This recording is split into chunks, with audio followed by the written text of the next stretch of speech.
자, 문재인의 바다로 갈 일 없다고 잘라 말했습니다.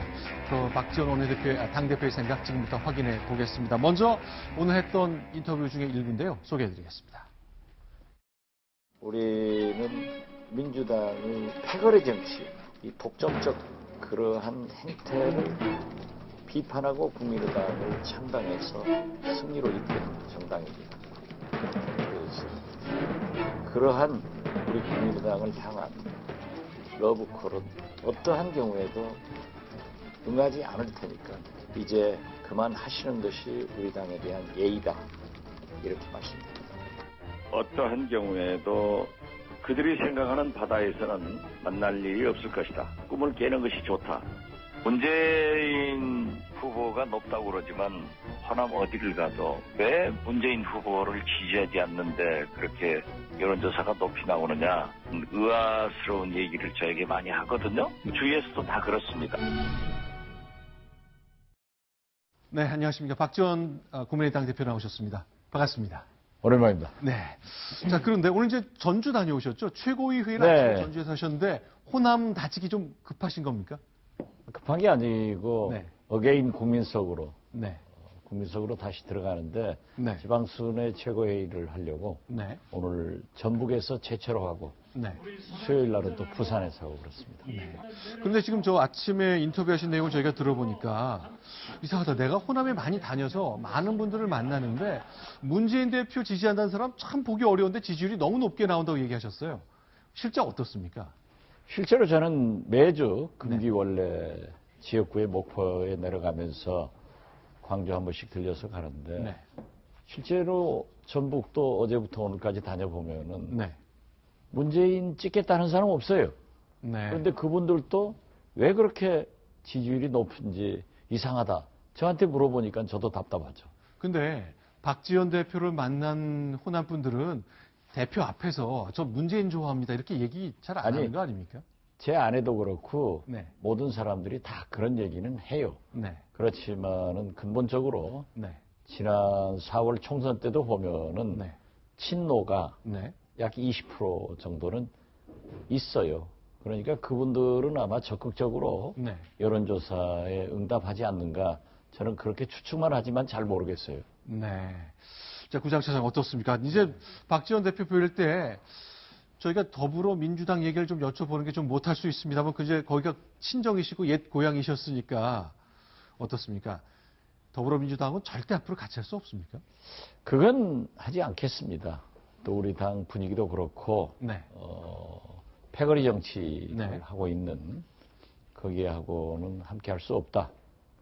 그렇지만은 만약 우리 당이 주장하는 결선 투표를 하게 되면은 자동적으로 정책 연합 같은 것은 네. 국민이 공개적으로 지지를 할 때는 가능할 수도 있겠죠. 네. 그렇지만 어떤 경우에도 단일화 또는 연합연대는 없다 하는 것을 분명히 말씀드립니다. 그러니까 대표님, 그러니까 뭐 언제가 될지 모르지만 이번 19대 대통령 선거에는 국민의당 후보가 투표 용지에 딱 들어가는 겁니까? 그렇습니다. 예.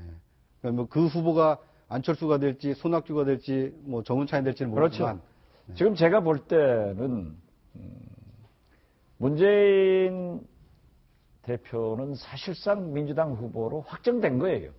요즘 안희정 지사의 지지도가 올라가고 있는 건 사실이지만은 저는 안희정 지사도 재인산성을 넘어가지 못할 것이다.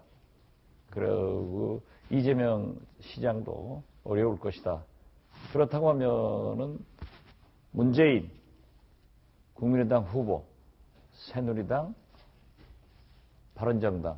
새누리당이 이제 오늘부로 자유한국당이 됐죠. 그렇죠. 자유한국당. 네. 이름이 뭐 자주 바뀌니까. 네. 근데 그러면 절대로 안희정은 문재인도 이길 수 없다. 뭐 문재인 산성, 재인 산성이라는 표현까지 쓰셨거든요. 근데 실제 겪어보시니까 그렇습니까? 아니, 왜냐면 지지율이라는 게 뭐 움직일 수도 있는 건데 당내 경선이라는 게 조직 강구해야 되잖아요.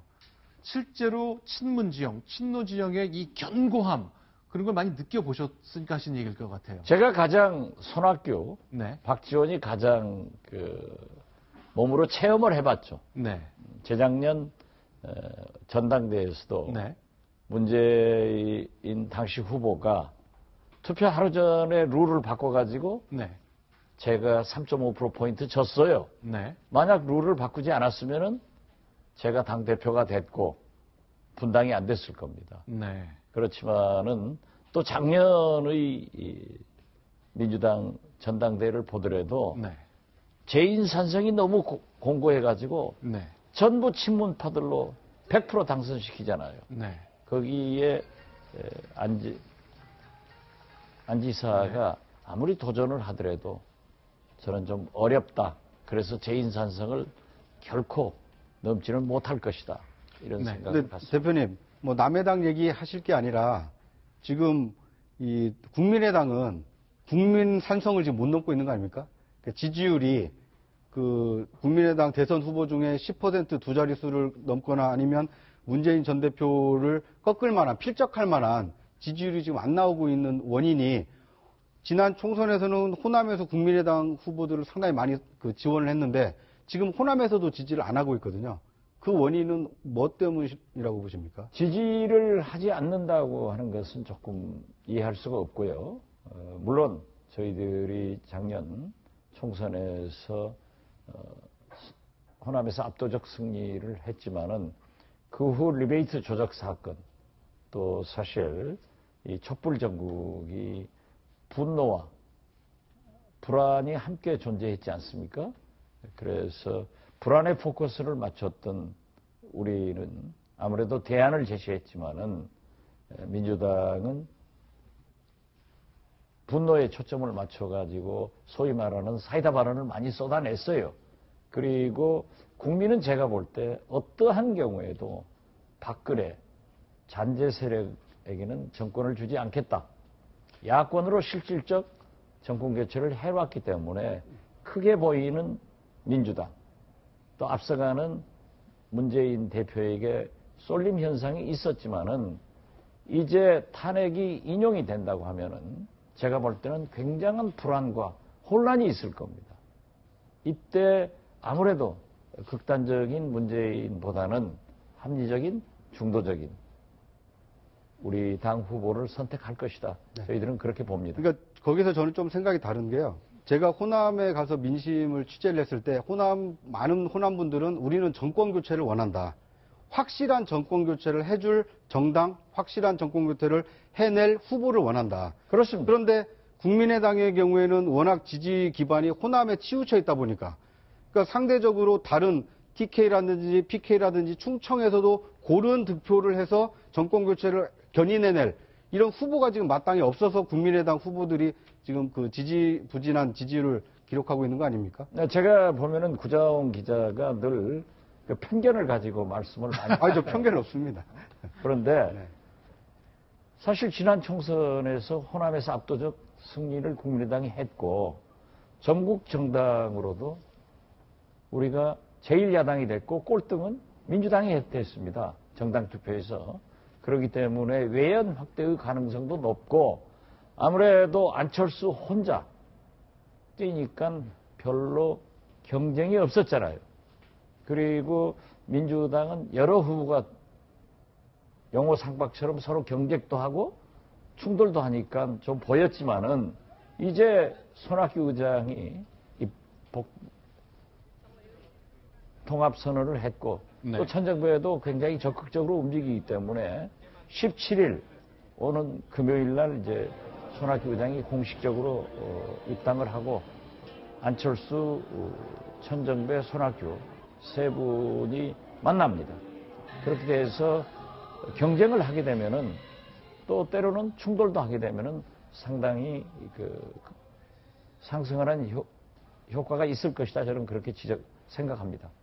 자, 그런데 이제 더불어민주당 경선에도 이제 관련된 말씀 많이 해주셨는데 저희가 들어보니까 문재인 대 안희정 구도 뭐 이재명 시장도 있습니다만 이때 안희정 지사에 대한 점수를 많이 주시는 것 같아요. 저희가 이제 최근에 있었던 거짓말 논란 뭐 거기에서도 의견을 좀 주셨는데 저희가 있었던 저 박지원 대표 인터뷰 얘기 들어보고 추가 질문을 좀 드려보겠습니다.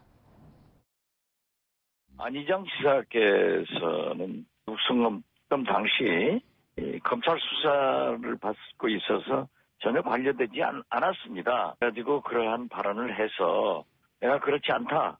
라고 했더니 즉각 사과를 하고 위로를 드린다.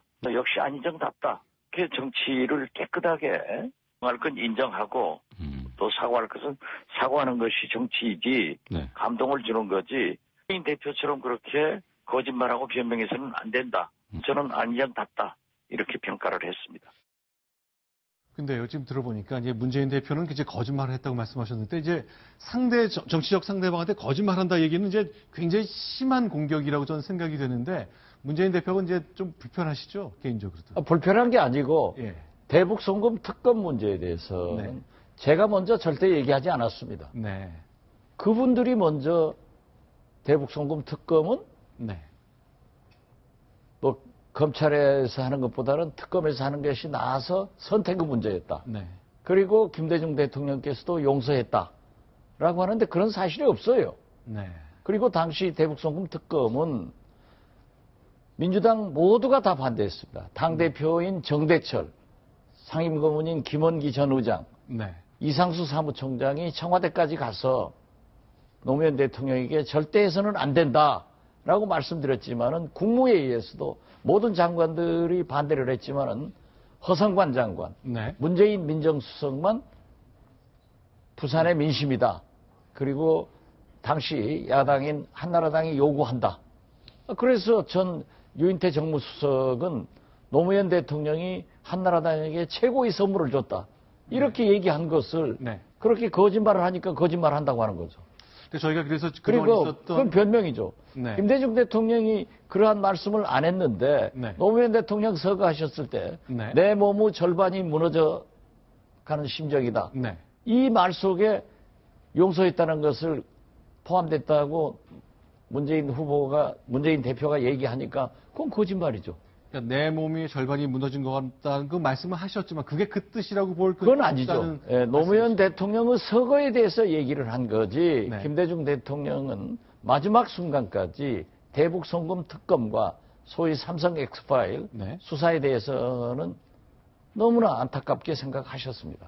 자, 그러면요. 실제로 이제 문재인 전 대표와 박지원 대표 사이에 오갔던 얘기를 저희가 같은 자리에서 한 얘기는 아니지만 저희가 영상을 좀 준비해 봤는데요. 논쟁은 계속 이어질 것 같습니다. 보겠습니다. 대북 송금 특검은 수사는 불가피한 상황 속에서 그 수사를 특검에 맡기느냐 안 그러면 검찰이 하게 하느냐의 선택의 문제예요. 참으로 어려운 선택이었습니다. 검찰 수사는 통제할 수 없기 때문에 수사 대상이 한정된 특검을 택했다고 거짓말을 했습니다. 그래서 당시 청와대 내수가 찬반이 나뉘었고 국무회의에서도 찬반이 나뉘었습니다. 대북 송금 특검은 노무현 대통령의 정치 스승이라고 알려진 김원기 고문께서 노무현 대통령께 절대 반대를 했습니다. 국무회의에서도 모든 국무위원들이 반대했고 허성관 장관 혼자서 찬성을 했습니다. 노무현 대통령은 마지막 순간에 국무회의에 들어갔다가 마지막 국무회의에서 결국은 특검을 받아들이는 선택을 했습니다. 저는 불가피한 결정이었다고 저는 생각합니다. 당시 문재인 민정수석은 DJ와의 차별화를 위해서 특검을 노 전 대통령과 강행했습니다. 그래서 김대중 대통령께서도 초기의 대북 송금 특검 때문에 이게 협조 정책을 부정하는 것이 아닌가라고 좀 상심을 많이 하셨다가 개성에서 발전시켜 나가는 그런 모습들을 보면서 마음을 푸신 것으로 저는 그렇게 알고 있습니다. 이건 엉터리 답변입니다. DJ는 마지막까지 대북 송금 특검과 삼성 엑스파일 이해할 수 없는 일이었다고 많은 말씀을 하셨습니다. 대북 송금 특검 때문에 당시에 호남 민심의 상처를 많이 드렸고 그러나 특검이 아닌 검찰의 수사로 간 것이 더 나았다는 보장도 전혀 없다. 문재인 전 대표는 또다시 거짓말을 반복하는 것은 호남 정계 은퇴 발언에 이어서 호남인의 가슴에 다시 대못을 치는 것이라고 생각합니다. 진실한 사과를 요구하고 저는 TV 공개 토론을 제안합니다. 대표님 지금 문재인 전 대표가 쭉 발언하시는 걸 보셨는데 혹시 저 문재인 대표 발언 중에 하나라도 동의할 수 있는 내용이 있었나요? 하나도 없습니다. 다 거짓말입니다. 그리고 실제로 그럼 문재인 대표에게 공개 토론 제안도 하셨는데 그 뒤로 뭐 혹시 문재인 대표 쪽에서 연락 같은 게 왔었나요? 없었어요. 자신 있으면 왜 못하겠어요. 근데 그럼에도 그리고 불구하고 그러한 사실은 제가 다시 말씀드리지만 당시 민주당 지도부인 정대철 대표나 이상수 사무총장, 노무현 대통령의 정치 스승이라고 하셨던 김원기 전 의장 이런 분들이 청와대 가셔서 노무현 대통령께 설득하셨다니까요. 절대 하면 안 된다. 이것이 분당의 길로 가게 한 원인이었습니다. 근데 대표님 궁금한 게요. 어쨌건 대북 송금은 특별검사건 일반 검찰이건 수사는 해야 된다는 점에는 동의하시잖아요. 그건 동의하지 않습니다. 아예 수사를 해서는 안 됐었다. 네, 그렇습니다. 그렇게 하면서 네. 저분들이 제가 네. DJ 비자금을, 노후 비자금을 5, 600억을 가지고 있다. 네. 이런 혐의를 얘기를 하더라고요. 네. 또 저하고도 얘기했죠. 네. 저는 어떠한 경우에도 정치자금 관계는 DJ에 그 무엇도 하지 않았다. 네. 그리고 말이 되느냐. 네. 5, 600억을 누구에게 받아가지고 그것을 어떻게 가지고 있단 말이냐. 네. 그렇게 했는데 나중에 그것이 150억으로 내려가고 그렇죠. 또 그것이 무죄가 됐죠. 그 대목은 무죄가 났죠. 그렇죠. 근데 궁금한 게 어쨌건 현대라는 좀 어려웠던 기업이 4년에서 4천 원 이상 대출을 받아서 북한에 줬잖아요. 네. 그 과정에 송금이 좀 지연돼서 정상회담도 뭐 연기도 되고 뭐 그런 일이 있었는데 그 관련돼서 진실을 규명하고 위법 사실이 있는지를 따지는 일 일반 검찰도 해서는 안 된다. 이게 어떠실지 모르겠어요. 그건 통치권의 행사이고 네. 남북관계이기 때문에 하지 말아야 된다 네. 하는 것이 다수의 의견이고 네. 집권 여당인 노무현 대통령을 배출한 민주당 내부에서도 그렇게 했던 거예요. 네. 그리고 특검 수사 결과도 네. 4억 5천만 달러는 네. 현대가 통신, 항만 등 네. 7개 사업의 대가로 네. 지불한 것이지 정상회담 대가가 아니다. 노무현 대통령이 임명한 특검에서 그렇게 나왔고 대법원에서도 그것이 확정 판결로 제가 무죄가 됐던 겁니다. 네. 이것이 증명하고 있지 않습니까? 그런데 단 네. 유죄가 된 것은 네. 제가 유죄가 된 게 아니라 네. 일부가 유죄가 된 것은 그 4억 달러인지 4억 5천만 달러를 네. 현대가 송금을 하면서 국정원 계좌를 이용했다는 게 밝혀졌어요. 네. 그런데 그 수사 과정에서나 재판 과정에서 국정원 계좌를 이용하는데 이 박지원이 개입하지 않은 것도 밝혀졌단 말이에요. 네. 그러니까 제가 무죄가 된 거예요. 근데 그렇다고 하면은 자기들이 솔직하게 인정을 하고 사과할 것을 깨끗하게 안희정 지사처럼 하는 것이 좋지. 네. 잊어볼 만하면 또 저걸 들고 나와서 저렇게 거짓말하고 변명하니까 저로서는 많은 고초를 겪었고 신체적으로 네. 그렇기 때문에 이해할 수가 없다는 거예요. 대표님. 자기들이 말하지 않으면 저 말 안 해요. 네. 알겠습니다. 네, 대표님, 15년 전 뭐 대북송금 특검에 대해서 아직도 이렇게 진실이 무엇인지 이렇게 뭐 이견이 있는 것은 좀 상당히 유감스럽고요. 앞으로 대선 과정에서 시시비비가 좀 더 가려질 것이라고 보고요. 현재 국민의당을 둘러싸고 약간 좀 논란이 되고 있는 것 중에 하나가 국민의당에 입당 원서를 냈는데 지금 당에서 받아들여주고 있지 않다라고 주장하는 게 지금 장성민 전 의원이거든요. 그 입당 문제는 어떻게 이제 당 대표가 되셨으니까 어떻게 결정하시는지. 구자훈 기자가 네. 이 채널의 이 프로그램에 나와서 네. 네. 뭐 DJ 적자론으로 네. 장성민 의원이 들어오면 박지원 대표가 네. 흔들리기 때문에 한다 하는 식으로 말씀을 해서 네. 굉장히 화가 났어요. 네. 아. 장성민은 저랑 같이 네. 동교동에서 대통령님을 모셨고 네. 지금도 호영호재하는 사이입니다. 네. 제가 엊그제도 전화했어요. 예, 엊그제 뭐 네. 주원이 형 하면서 이렇게 통화했다고 하더라고요. 예. 그래도 이제 두 분은 잘 얘기하시는군요. 예, 아니요. 제가 통화를 했습니다. 아니 그러니까, 글쎄. 네. 그런데 네. 장성민 의원에 대해서는 제가 얘기할 입장이 아닙니다. 네. 그건 당헌 당규에 의해서 네. 처리하겠어요. 아, 당원 당규에 따라서. 예. 네. 그리고 그런데 이제- 내가 장성민 의원의 입당을 방해하는 것도 아니고 네. 지금 현재 사무총장과 당에서 그 성반이나 네. 여러 가지 광주 5.18 단체와하고도 네. 얘기를 하고 있으니까 네. 거기 올라오면 결정하겠어요. 이제 선관위에서는 지난주 서울 2월 12일에 일단 장성민 전 의원에 대해서 혐의 없음이라고 이렇게 결정을 내렸기 때문에 당의 결정만 남았다 이렇게 얘기를 하더라고요. 그러니까 선관위에서 결정 내린 것은 저는 장성민 의원으로부터 그러한 얘기를 들었기 때문에 그러한 것을 사무총장한테 얘기해서 알아보도록 지시했습니다. 네. 그러니까 그 결과가 나오면 당헌 당규에 의해서 처리하는데 우리 구자홍 기자께서 무슨 DJ 적자를 박지원하고 장성민하고 하기 때문에 박지원이 반대한다.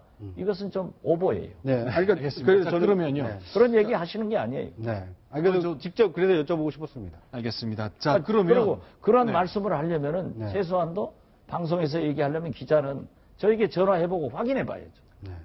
알겠습니다. 그러니까 장성민 전 의원의 그 입당을 박지원 대표가 반대하는 것은 아니다. 반대하지 않고 당헌 당규에 의해서 처리하고 네. 거기에서 올라오면은 네. 최고위에서 논의해서 결정할 문제이지. 네. 제가 왜 장성민 의원의 입당을 방해하고 네. 싫어하고 네. 특히 DJ 적자 논쟁으로 제가 장성민하고 의원하고 경쟁할 위치도 아니다 하는 것만은 분명히 우리 구자홍 기자가 좀 알아줬으면 좋겠어요. 알겠습니다. 저희가 2주쯤 전에 했었던 방송인데 박지원 대표께서 그 방송 좀 딱 봤어요. 보셨던 모양. 생방송으로 보셨습니까? 나중에 보셨어요? 아, 생방송으로 우연히 봤어요. 아, 우연히요? 예. 평소에 애청하시는 건 아니죠? 아니, 제가 잘 보죠. 알겠습니다. 자, 그러면요. 이제 어쨌건 국민의당으로서는 큰 숙제가 있습니다. 당 대표시니까 좋은 후보 선출해서 결국 대선에 도전시키는 거 하셔야 될 것 같은데요. 저희가 좀 사진을 몇 장 준비해 봤습니다.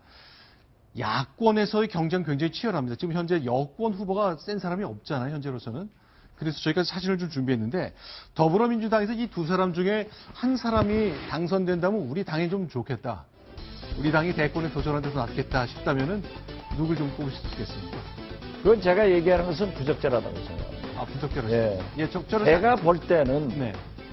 문재인 대표가 확정적인 후보로 저희는 보고 있습니다. 네. 아, 대표님, 한 가지만 더 여쭙겠습니다. 그러니까 국민의당이 현재 의석수로는 이제 38석인데요. 그 대통령 비서실장도 역임하시면서 이게 전체 국정을 운영을 하자면 국회 동의나 협조 없이는 어려운 거 아닙니까? 그렇죠. 그러니까 국민의당이 지금 국민으로부터 어떤 그 신임을 받으려고 하고 있는데 국민들이 봤을 때는 38석을 가지고 있는 원내 제3당이 과연 그런 그 정권을 감당할 수 있겠느냐 이런 불안감을 가지고 있거든요. 그것은 어떻게 해소를 하실 예정입니까? 그것은 지금 4당 체제고 네. 실질적으로 정의당까지 하면 5당 체제이기 때문에 다당 체제이기 때문에 일당인 민주당도 과반수가 안 되니까 굉장히 불안합니다. 그러니까 우리는 밀실에서 과거처럼 흥정되는 그런 정치가 아니라 결선 투표를 통해서 국민으로부터 정책 연합을 공개적으로 받자 이겁니다. 그러니까 근데 현실적으로 결선 투표를 위해서는 이제 법을 바꿔야 되는데 그 며칠 내에 여야 간의 합의가 돼서 결선 투표를 도입하는 선거법이 만들어질 수 있습니까? 다른 당은 대개 다 찬성하고 있습니다. 네. 제가 다 만났는데 개헌도 문재인 대표가 반대해서 안 되는 거고 네. 결선 투표도 거기에서 응하지 않고 있지만은 네. 국민 여론도 있고 실제로 문재인 대표가 만약 대통령이 되더라도 네. 여소야대 국회를 갖기 때문에 네. 굉장히 불안한 대통령이 되는 거예요. 네. 그래서 지금도 보면은 4당 체제가 되니까 다당제가 되니까 1월 국회가 맹탕 국회였어요. 네. 2월마저도 개혁 입법을 이루가지 못하면은 저는 늘 주장합니다. 촛불이 국회로 온다. 그렇기 때문에 저는 문재인 대표도 자기가 대통령 돼서 네. 국정을 이끌려고 하면은 공개적으로 지금은 우리 국민이 알파고 국민 아니에요. 네. 그렇기 때문에 공개적으로 결선 투표를 하는 것이 좋다. 또 그 문재인 대표도 그걸 지난 4년 전에 공약을 했어요. 결선 투표제요. 그렇죠. 노무현 대통령도 그걸 주장을 했고 노무현 정신을 이어받는다고 하면서 결선 투표를 4년 전에 말씀하신 분이 지금은 아니다 하는 것도 잘못 아니에요? 자, 그러면 이제 바른정당이나 이제 새누리당 오늘 이름 바꿨는데 두 정당은 결선 투표를 원한다고 의사를 좀 밝히십니까? 네, 그렇습니다. 예. 아, 그러면 뭐 국회에서 국회 선진화법을 애둘러 갈 수 있는 의석이 아직은 조금 모자라서 그렇죠. 아직 모자라고 네. 지금 이 사당이 합의하지 않으면은 네. 상정을 못 됩니다. 네. 그렇게 됐을 때 정세균 국회의장이 직권상정의 방법이 있는데 네. 정세균 의장이 과연 민주당을 탈당한 그런 중립적 위치에 있지만은 네. 그걸 해주시겠느냐 네. 하는 의문도 남는 거예요. 알겠습니다. 이제 손학규, 안철수 두 사람 중에 한 사람일 가능성을 점쳐지고 있는데 어쨌건 관리 잘 하셔가지고 좋은 결과가 나와야 될 것 같습니다.